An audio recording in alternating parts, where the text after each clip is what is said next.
Holy shit. Oh my god. The Boston Red Sox just traded Rafael Devers to the San Francisco Giants. There's no way this is happening. Like, holy crap. Like, this stuff doesn't happen in the MLB, especially in the middle of June. You know, there's questions on whether the Red Sox would be sellers or not, sort of having a weird season. They just traded away their best hitter. This is kind of like the reverse Pablo Sandoval, you know, Giants legend maybe going to the Red Sox. And now it's the Red Sox legend maybe, Rafael Devers now going to the Giants. But I don't think Rafael Devers is going to flame out like how Pablo Sandoval did with the Red Sox. Just wow. Like, I love this. I love seeing players getting traded. It's so interesting to me on why teams would do certain things. And as time goes on, we might hear certain things on why this happened. But I believe this is amazing for the Giants, which I guess I'll start with. So I haven't disclosed the package yet. It is Rafael Devers for Jordan Hicks, Kyle Harrison, James Tibbs III, and Jose Bello. Bello, I don't know. Also, the Giants are taking the whole contract as Boston isn't helping with any salary relief besides, you know, taking on Jordan Hicks. Well, on the Giants end, I love this trade. You're getting a must-needed bat in this lineup. Like, this pitching staff is very, very good. 30 ERA, but the offense is average, 20th in WRC plus. But Rafael Devers is a guy from 2019 to 2025, averages a 352 on base, a 525 slugging, for a total of a 877 OPS. He's unreal. He's an unreal bat to add to this lineup. He's going to be playing first base because, you know, they haven't got in Matt Chapman, who's only a 5-time Gold Glover. But, man, in my opinion, this makes the Giants scary. Because they weren't getting any production from their first baseman because Lamont Wade was bad. And you can't just roll with Dom Smith. Even though he's been playing good as of late, you just can't roll with him. Like I said earlier, you're also taking his contract, which is a pretty big contract.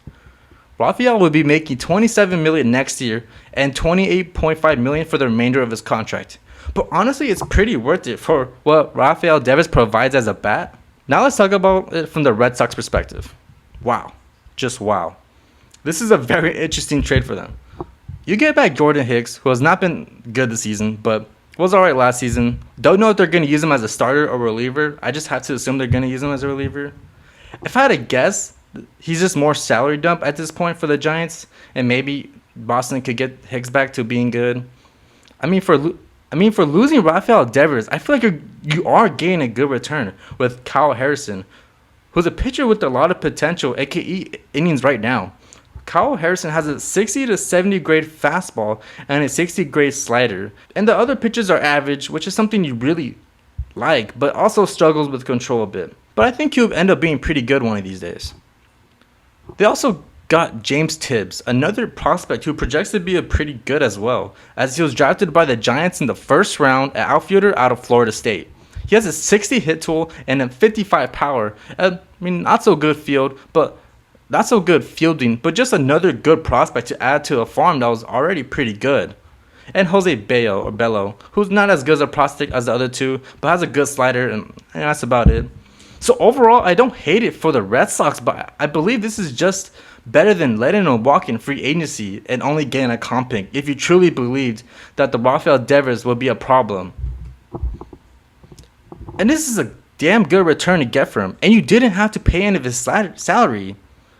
You also had a position jam, so that would just clear up space. And I believe this is a better return to what you got from the Mookie deal, where you got Verdugo, Jeter Downs, and Connor Wong.